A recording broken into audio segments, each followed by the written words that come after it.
Back on the Cummins 6.7 with the oil leak. Just showed you how to get the tension off the belt so we can remove it. But like I said, there's no clearance on the other side of the tensioner pulley, so it's not like you're going to walk that belt, you know, on that way. It's not going to get off. And I need to get it all the way off so that way I can have an easy access and take a little visual right there. Let me show you. It's really easy, really simple.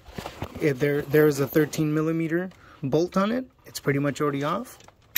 There it is. It's off. The belt is just ready to come off. Unwrap it from the crank pulley, and that's it. The belt is off.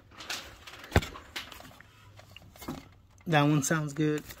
That one sounds good. It's always good to even check your alternator pulley. Sometimes the alternator bearings, I've seen vehicles where the alternator bearings are already making noise.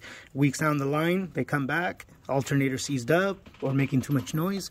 Even with the air conditioning compressor, you want to check the bearings on the pulley, because if that seizes up, it'll actually cause a no start. It'll sound like the starter's bad. These can cause the same thing too.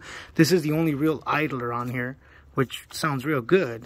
And then we keep going back to this. I don't know if you guys can hear that.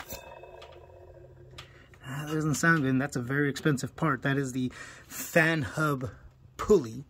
Can be very expensive because the water pump is not here. This is your water pump.